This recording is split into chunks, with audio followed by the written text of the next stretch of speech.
भक्तों हर हर महादेव। आइए रामायण नित्य पाठक्रम में रामायण के चौपायों गायन करें, उनका भाव समझें। कथाक्रम में आइए हम आज सुंदरकांड में प्रवेश करते हैं। सुंदरकांड की चौपायों गायन करेंगे, उनका भाव समझेंगे।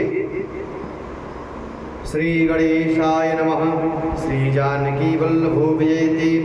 श्री रामचरितमानस पंचम सोपान सुंदरकांड।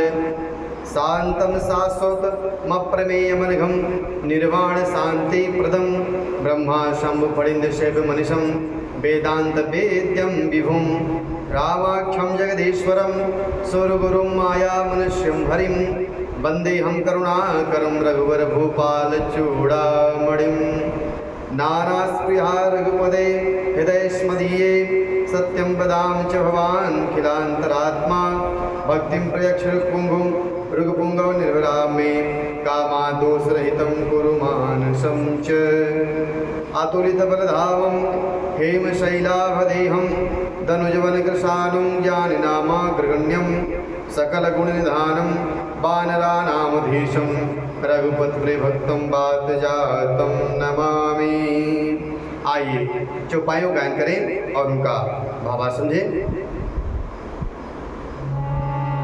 जामवंत के बचन सुहाए सुनि हनुमंत हृदय तिभाए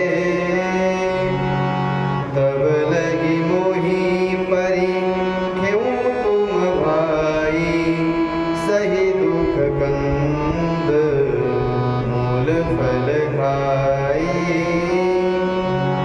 जब लगी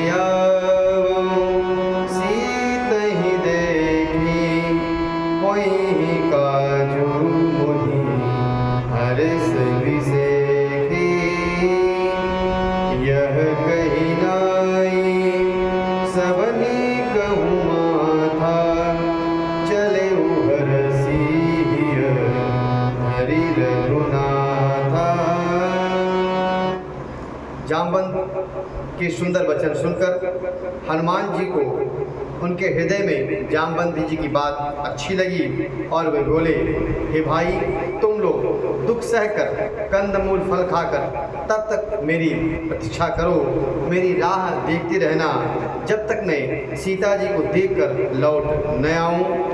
काम अवश्य होगा क्योंकि मेरे हृदय में हर्ष हो रहा है। यह कहकर और सभी को मस्तक नवाकर सभी को प्रणाम करके और श्री रघुनाथ जी को हृदय में धारण करके हनुमान जी हर्षित होकर माता सीता के खोज में चले। सिंधु तीर भूधर सुंदर कौतुक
हनुमान जी समुद्र के तीर पर एक सुंदर पर्वत के ऊपर जाकर वह खेल खेल अनायास ही उस पर्वत पर जा चढ़े और बार बार प्रभु श्री रामचंद्र जी को स्मरण करके जय श्री राम इस नाम का उद्घोष करके और बड़े वेग से उस पर्वत से हनुमान जी ऊपर की ओर उछले।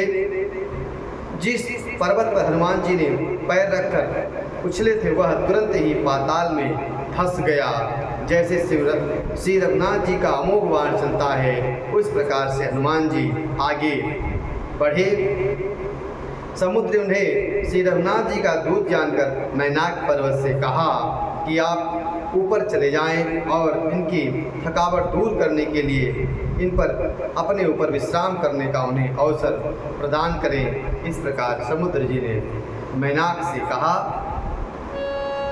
हनुमान तेहि परिसा कर पुण्य कीन्ह प्रणाम सिया राम। राम काजू कीन्हे बिनु मोहि कहा विश्राम सिया राम।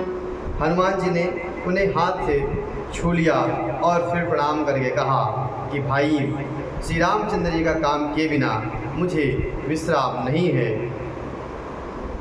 आगे जात पवन सुत देवन देखा, जाने कहूँ बल बुद्धि विसेखा।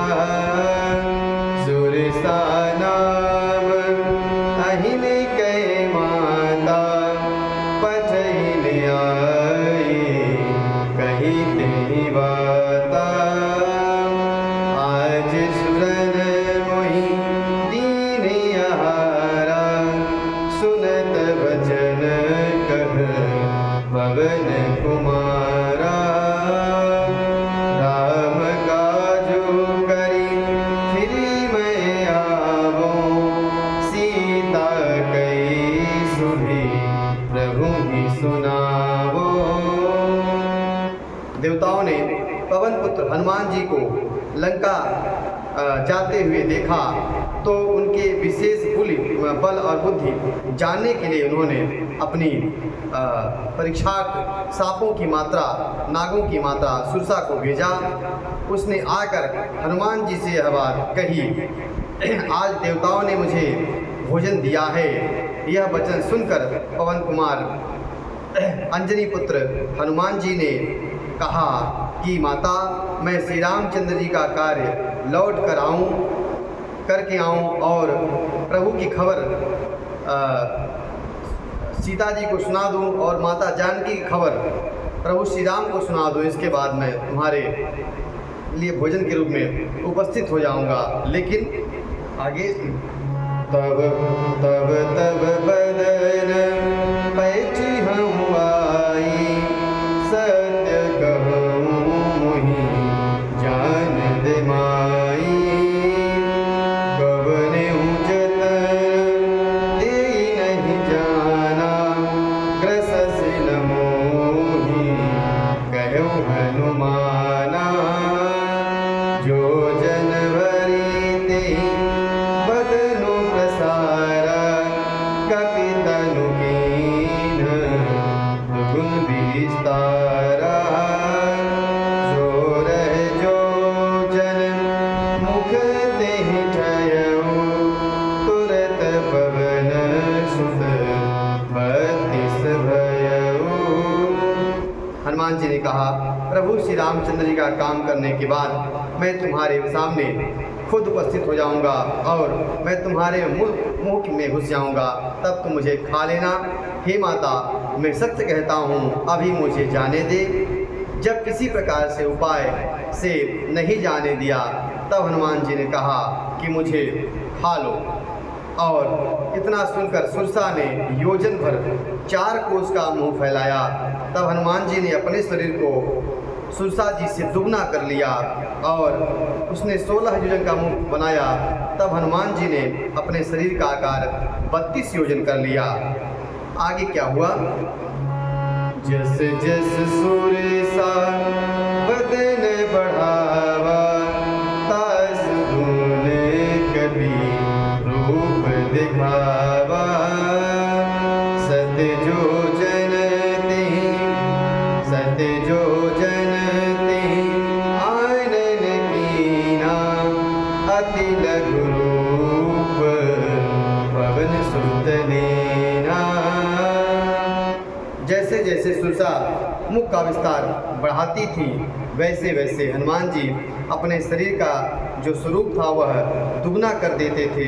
जब सुरसा ने 100 योजन का मुख फैलाया, तब हनुमान जी ने अत्यंत सूक्ष्म रूप धारण किया और बदन पैठी पुनि बाहिर आवा मागा विदा ताहि सुरुनावा मोहि सुरन जेहि लागी पछावा बुद्धि बल मरम तोर मैं पावा हनुमान राम काज सब करी हूँ तुम बल बुद्धि धर सियरा आशीष दे गई सो हरसि चले हनुमान सियरा। और वे मुख में घुसकर फिर बाहर निकल आए और सिर नवाकर विदा मांगने लगे। तब सुरसा जी ने कहा कि मुझे जिस प्रयोजन से, जिस उद्देश्य से देवताओं ने भेजा था वह उद्देश्य पूरा हो गया। मैंने भेद पाना था, वह भेद पा लिया जिसके लिए देवताओं ने मुझे भेजा था। आगे सुरसा जी कहती हैं कि तुम श्री रामचंद्र जी का सब कार्य करोगे क्योंकि तुम बल बुद्धि के भंडार हो। यह आशीर्वाद देकर वह चली गई। तब हनुमान जी हर्षित होकर आगे की ओर चले। आगे उनकी भेंट सिंहिका नाम की राक्षसी से होती है, जो समुद्र के ऊपर उड़ने वाले जीवों को उनकी परछाई पकड़कर खींचकर खा जाती थी। निशिचर एक सिंधु महरई करी माया नभो के खग गई जीव जंतु जे गगन उड़ाही जल बिलो की दिन के परछाई गहई छासक सोन उड़ाई एहि विधि सदा गगन चर खाई सोई छल हनुमान कह कीना तासु कपट कपि दुर्दयि जीना। समुद्र में एक राक्षसी रहती थी। वह माया करके आकाश में उड़ते हुए जीवों को उनकी परछाई पकड़कर लेती थी और आकाश में जो जीव उड़ा करते थे उन्हें खा जाती थी। उनकी परछाई पकड़ लेती और जिससे वो उड़ नहीं सकते थे और वह जल में गिर पड़ते थे। इस प्रकार वह सदा आकाश में उड़ने वाले जीवों को खाया करती थी। उसने वही छल हनुमान जी के साथ किया, पर हनुमान जी ने तुरंत उसका कपट पहचान लिया। फिर क्या किया उसके साथ? ताहि मारी मारुत सुत वीरा बारिधि पार गयो मति धीरा कहाँ जाई देखी बन शोभा कुंजत चंच मधुलोभा नाना तरु फल फूल सुहाए खग मृग वृंद देखी मन भाए शैल विशाल देखिए गयागे तापर धाई चढ़े भय त्यागे। पवन पुत्र धीर बुद्धि और वीर हनुमान जी उसे मारकर समुद्र के पार गए। वहां जाकर उन्होंने वन की शोभा देखी। पुष्प के लोभ से भौरे गुंजार कर रहे हैं। अनेक प्रकार के वृक्ष फल फूलों से शोभित हैं। पक्षी और पशुओं के समूह देखकर वे भी मन में बहुत प्रसन्न हुए। सामने एक विशाल पर्वत देखकर हनुमान जी भय त्याग कर उस पर दौड़कर जा चढ़े। मान कछु कपि के अधिकाई प्रभु प्रताप जो काल नहीं खाई गिरिवर चढ़ी लंका तेहि देखी कहीं न जाई यदि दुर्गिरि से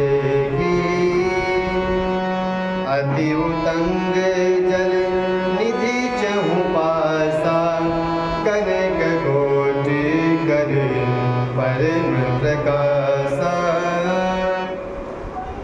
शिव जी कहते हैं, ये उमा, इसमें बानर हनुमान की कुछ बड़ाई नहीं है। यह प्रभु का प्रताप है जो काल को भी खा सकता है, खा जाता है। पर्वत पर चढ़कर उन्होंने लंका देखी और बहुत ही बड़ा किला है, कुछ कहा नहीं जाता। यह अत्यंत ऊंचा और चारों ओर समुद्र, सोने के परकोटे का परम प्रकाश हो रहा है। आइए, हनुमान जी ने जो वहाँ से देखा उसके छंद के रूप में बाबा गोस्वामी तुलसीदास जी वर्णन करते हैं, उसका गायन करें। कनक कोटि विचित्र मणिहित सुंदरायत नागना चौहत हट सुपत विधि चारिपुर बुधि विधि बना गजबाधि खच्चर निकर पदचर रथ बरूधहि हो गने बहुरूप निशिचर जूथयति बल सेन वर्णत नहीं बने। विभिन्न प्रकार की मड़ियों से जड़ा हुआ सोने का परकोटा है। उसके अंदर बहुत से सुंदर सुंदर घर हैं, चौराहे, बाजार, सुंदर मार्ग और गलियां हैं। सुंदर नगर बहुत प्रकार से सजा हुआ है। हाथी, घोड़े, खच्चरों तथा पैदल रथों के समूह कौन गिन सकता है। अनेक रूपों में राक्षसों के दल हैं। उनकी अत्यंत बलवती सेना का वर्णन नहीं किया जा सकता है। वन बाग उपवन बाटिका सर खूब बाबी सोहई नरनाग सुरगन गर्भ कन्या रूप मुनि मन मोहई कौमाल देह विशाल शैलस मानयति बल गर्जहि नानायकारहि बिरहि बहुविधि एक एकन सर्जहि। वन, बाग, उपवन, फुलवारी, तालाब, कुएं, बावलियाँ सुशोभित हो रही हैं। मनुष्य, नाग, देवता और गंधर्वों की कन्याएं उनके सौंदर्य मुनियों के मन को भी मोह लेती हैं। कहीं पर्वत के समान विशाल शरीर वाले बड़ी ही बलवान पहलवान गरज रहे हैं। वे अनेक प्रकार से अखाड़ों में बहुत प्रकार से भिड़ते हुए एक दूसरे को ललकार रहे हैं। कर जतन भट कोटिन विकट तन नगर चहु दिसि रक्षहि महिष मानुष धेनु कर यज कल निशाचर भक्षहि लागी तुलसी दास नगे तथा कछुयक है कही रघुवीर सरिति रथ शरीरहि त्यागी गति पर नहीं सही। भयंकर शरीर वाले करोड़ों योद्धा यत्न करके नगर की चारों दिशाओं की रखवाली करते हैं। कहीं दुष्ट राक्षस भैंसों, मनुष्यों, गायों, गधों और बकरों को खा रहे हैं। तुलसीदास इनकी कथा इसलिए कुछ थोड़ी सी कही है कि ये निश्चय ही श्री राम जी के बाण रूपी तीर्थ में शरीरों का त्याग कर परम गति पावेंगे।